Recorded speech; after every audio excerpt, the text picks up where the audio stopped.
Hi అండి. Welcome back to my channel Chandana Kutti. ఎలా ఉన్నారండి మీరందరూ? నేను చాలా బాగున్నాను. ఈరోజు ఆఫీస్‌లో మా లక్ష్మమ్మ చేస్తున్న వంట మీకు షేర్ చేస్తున్నాను. ఇదిగోండి బెండకాయ పులుసు చేస్తుందంట. పప్పు, దోసకాయ చేసింది. అది పొయ్యి మీద కుక్కర్ పెట్టేసిందండి. బెండకాయ పులుసుకి, పప్పుకి తగినంత చింతపండు నానబెట్టుకుందండి. ఉల్లిపాయ, పచ్చిమిర్చి, టమోటా అదిగోండి కడాయి పెట్టేసి ఆవాలు, జీలకర్ర వేసిందండి. తను కూడా నాలాగే మినపప్పు, శనగపప్పు వేయలేదు పులుసులో. పులుసు కూరల్లో కానియండి, పప్పు తాలింపుల్లో కానీ నేను వేయను, తను వేయలేదు. ఫ్రైస్‌లో మాత్రం వేస్తుంది. ఫ్రై ఈసారి చేసినప్పుడు అది కూడా షూట్ చేసి చూపిస్తాను మీకు. ఇదివరకు మేము కర్రీ పాయింట్ నుంచి కర్రీస్ తెప్పించుకునేవాళ్ళం లక్ష్మమ్మ చేత.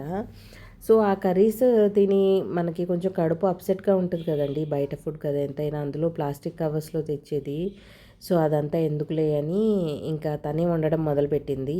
చక్కగా ఆఫీస్ అంతా చిమ్మేసి, పూజ చేసి, అందరికీ టీ పెట్టిన తర్వాతే తను వంట సెక్షన్‌లో దిగిద్దండి. చాలా చేస్తుంది మా లక్ష్మమ్మ. నేను నిజంగా చాలా థ్యాంక్స్ చెప్పాలండి. బయట ఫుడ్ మా స్టాఫ్ తినలేకపోయారు.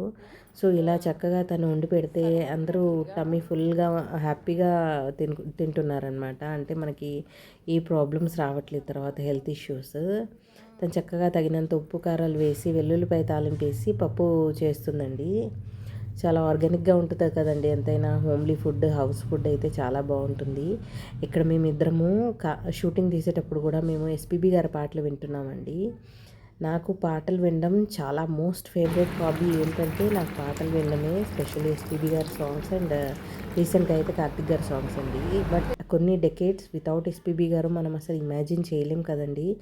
డెవోషనల్ సాంగ్స్ కానియండి, అవి ఏ సాంగ్స్ అయినా ఎస్‌పీబీ గారు లేనిది మనము తెలుగు పాట అనేది ఊహించుకోలేము. ఫ్రమ్ 1966 నుంచి సార్ పాడుతున్నారు. ఇమాజిన్ చేసుకోండి అసలు కొన్ని డెకేడ్స్ సార్ లేకపోతే అసలు మన టాలీవుడ్ ఏమైపోయేదో అని అనిపిస్తుంది నాకు. మేబీ నేను ఒక కల్ట్ ఫ్యాన్‌గా అట్లా అంటున్నానేమో, నాకు అనిపిస్తుందేమో అని మీరు అనుకోవచ్చు. బట్ ఒకసారి మీరు కూడా ఊహించుకోండి. ఎవరు ఇంకా అంత లెవెల్‌లో రామకృష్ణ గారు లాంటోళ్ళు లెజెండరీ సింగర్స్ ఉన్నారు. పాడతారు. ఘంటసాల గారు తర్వాత నేను చెప్పేది.